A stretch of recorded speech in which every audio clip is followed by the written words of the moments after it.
만약에 여러분의 아름다움이 유일한 자산이고 그걸로 먹고 살아야 한다면 어떨 것 같아요? 오늘 우리는 이디스 워튼의 걸작 활락의 집을 통해 모든 걸 가졌지만 사실은 아무것도 선택할 수 없었던 한 여성의 이야기 속으로 깊숙이 들어가 보려고 합니다.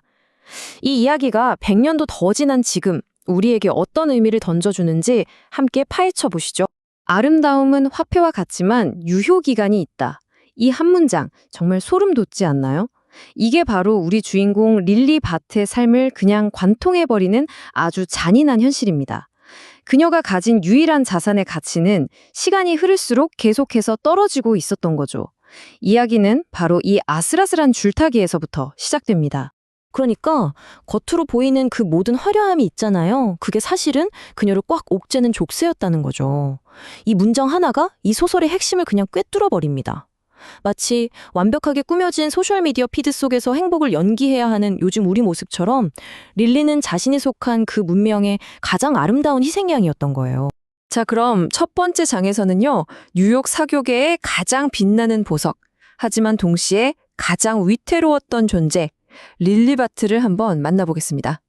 대체 그녀는 어떤 사람이었을까요? 자, 여기 릴리의 프로필을 좀 보세요. 29.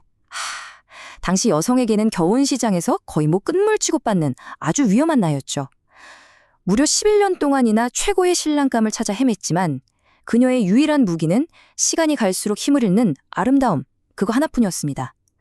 그러니까 스스로 빛나는 별이 아니라 주변의 부와 명성을 반사해야만 너 존재 가치가 있구나 하고 인정받는 참 슬픈 보석 같은 존재였던 거예요.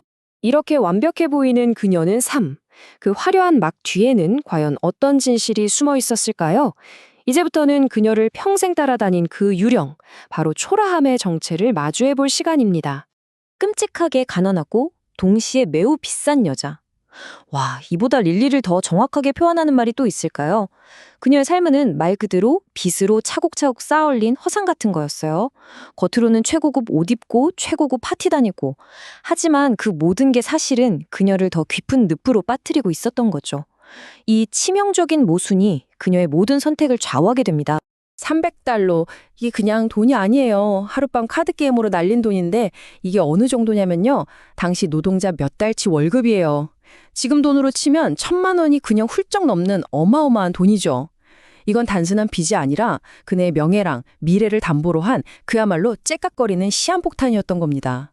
이 소설에서 계속 나오는 초라함이라는 단어, 이게 그냥 가난, 이를 뜻하는 게 아니에요.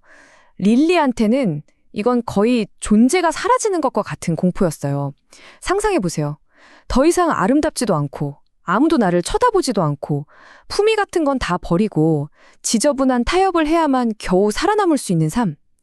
아마 그녀는 차라리 죽는 게 낫지 이렇게 생각했을 겁니다. 그리고 이 끔찍한 공포, 이게 어디서 왔나 했더니 바로 어머니한테서 대물림된 거였어요. 어떻게든 싸워서 빠져나와라. 이 유언이 릴리에게는 평생 벗어날 수 없는 족쇄가 된 거죠. 그녀의 모든 행동을 지배하는 명령이 된 거예요. 그러니까 결국 자기 인생을 사는 게 아니라 어머니가 못다한 전쟁을 대신 치르고 있었던 셈이죠. 자, 그럼 어머니의 유언에 초라함이라는 공포에 평생 쫓기던 릴리. 이 지옥에서 벗어날 유일한 탈출구, 그게 과연 뭐였을까요? 네, 바로 그거였습니다. 자신의 아름다움을 가장 비싼 값에 팔아넘기는 단 한 번의 거래. 바로 남편 사냥이었죠. 릴리한테의 결혼은 로맨스, 사랑 이런 게 아니었어요. 그냥 생존을 위한 직업이었죠. 그리고 그녀의 첫 번째 프로젝트 타겟, 바로 퍼시 그라이스라는 남자입니다. 소설에서는 그를 끔찍하게 지루하지만 환상적으로 부유한 남자라고 딱 묘사해요. 릴리한테 그의 성격, 그런 건 하나도 중요하지 않았어요. 오로지 그의 돈, 그 돈만이 자신을 구원할 수 있다고 믿었으니까요. 그녀가 접근하는 방식을 보면 정말 혀를 내두를 정도로 치밀하고 전략적이에요. 여기 보세요. 무슨 사업계획 썼자는 것 같지 않나요? 타겟의 관심사를 파악하고 우연인 척 만남을 만들고 또 지적인 매력을 슬쩍슬쩍 흘리면서 이건 사랑이 아니에요. 그냥 자신의 가치를 최고가에 팔아야 하는 아주 냉혹한 비즈니스 협상이었던 거죠. 이 장면을 보면 당시 여성들이 살아남기 위해서 얼마나 계산적으로 움직여야만 했는지 그 씁쓸한 현실이 그대로 보입니다. 모든 게 계획대로 착착 아주 완벽하게 흘러가는 것 같았어요. 그런데 바로 그때 그녀의 이 계산된 세계를 송두리째 흔들어 버릴 단 하나의 변수가 나타납니다. 바로 돈이 아닌 다른 가치를 말하는 남자, 로렌스 셀던의 등장이죠. 그는 릴리에게 처음으로 자유라는 아주 신락 같은 희망을 보여주게 됩니다. 퍼시 그라이스, 그리고 로렌스 셀든. 이 두 남자는요, 릴리가 선택할 수 있는 두 개의 완전히 다른 미래를 상징합니다. 한쪽은 엄청난 부와 안정을 보장하지만 결국 내 영혼을 가두어버릴 황금빛 새장. 그리고 다른 한쪽은 가난하겠죠. 하지만 진정한 나 자신으로 살 수 있는 위험한 탈출구. 릴리는 이 두 갈래 길 앞에서 평생을 갈등하게 되는 겁니다. 다른 남자들은 전부 그녀를 그냥 예쁜 장식품처럼 소유하려고만 했거든요. 근데 셀드는 달랐어요. 그는 처음으로 당신은 무슨 생각을 해요? 기분이 어때요? 이렇게 그녀의 내면을 궁금해했고 진솔한 대화를 나눴죠. 사격의 그 숨막히는 감시를 벗어나서 그의 아파트에서 단둘이 마시는 차 한 잔. 어찌 보면 정말 별거 아닌 이 순간이 릴리에게는 태어나서 처음 맛보는 완전한 자유이자 해방감이었을 거예요.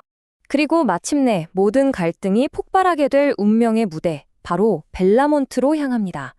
뉴욕 최상류층의 호화로운 저택인 바로 이곳에서 릴리는 그녀의 머리와 가슴 사이에서 평생을 좌우할 선택의 덫에 빠지고 맙니다. 벨라몬트에서 릴리의 계획은 드디어 결실을 보는 것처럼 보였어요. 퍼시 그라이스는 거의 넘어왔고 이제 그 지긋지긋한 가난과 불안에서 벗어날 수 있는 안정된 미래가 정말 손에 잡힐 듯 가까워졌습니다.